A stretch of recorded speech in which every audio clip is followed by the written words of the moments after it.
We're joined from the Gold Coast by Parliamentary Secretary Stephen Ciobo. Stephen, good morning to you. Good morning, Michael. The Prime Minister argued yesterday it wasn't Bronwyn Bishop's problem, it was the system of entitlements. Surely that argument doesn't stand up. Well, I think the point the Prime Minister made was that there are clearly some examples of where some travel has been within the rules in terms of entitlements, but outside of community expectations, and I think that's a fair point. I mean, there are some areas where you have a lot of members of Parliament from large regional electorates who represent remote parts of the country who may use, for example, a charter from time to time. We want to make sure that they can still get to those rural and regional and remote parts of Australia, and therefore that's why the charter allowance exists. But by the same token, recognise that, as Bronwyn herself has recognised, her travel with the charter allowance was clearly in breach of where community expectations thought it should have been. So she effectively brought this upon herself.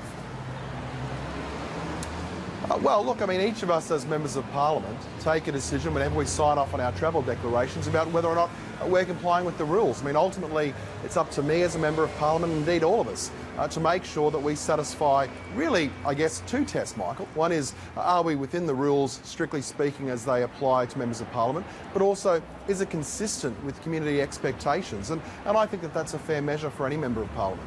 The Communications Minister Malcolm Turnbull said a short time ago on ABC Radio that it really does come down to common sense. And in that case, was that lacking in the case of the former Speaker?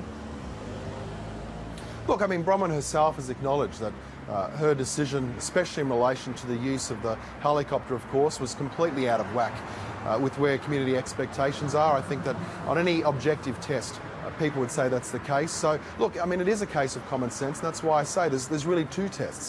The first test is, of course, it's got to comply with the rules that apply to travel for members of Parliament, but it's also got to satisfy community expectations, because I understandably, and each of us, it doesn't matter which side of the political aisle you're on, each of us understands the community has been very upset about what's taken place over the past several weeks and the revelations, and that is understandable. Was the former Speaker wrong, therefore, to take that chopper from Melbourne to Geelong? Look, absolutely, and she herself acknowledges that. And what about the charter flight Sydney to Nowra, and also the use of limousines costing nearly $1,000 a day in Sydney? Well, look, Michael, I mean, I'm not in a position to have investigated and looked at every single thing that Bronwyn's done. Obviously, I've seen the headlines, I've read the reports, as members of the public have. The question here is, you know, has this been beyond community expectations in terms of the way in which they want members of Parliament, or indeed even senior members of Parliament such as the Speaker, to service the electorate? On that test, clearly there's a lot of community outrage.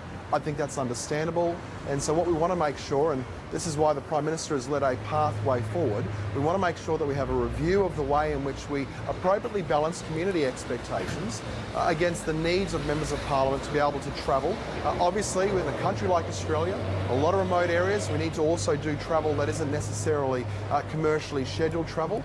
We've got to balance those up. How much damage has this done to the Abbott government, in your view?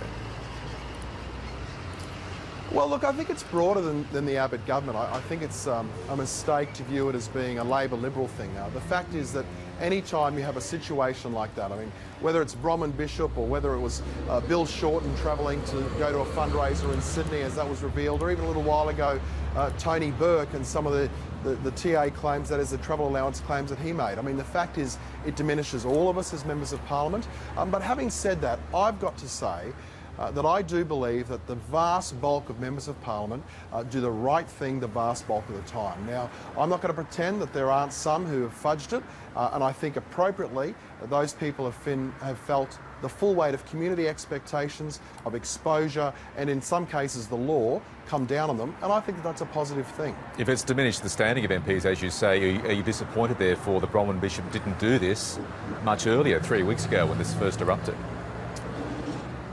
Well, I think that when the very first report came out in relation to the helicopter, that Bronwyn appropriately was chastised and repaid the money with a penalty. Since then, there's been more examples that have filtered their way out in terms of some of the trouble that was sitting outside of community expectations. You know, Bronwyn is a very senior, long-standing Member of Parliament. She's done a tremendous lot of good over the period that she has been a parliamentarian, both as a senator and as a member of the House of Representatives.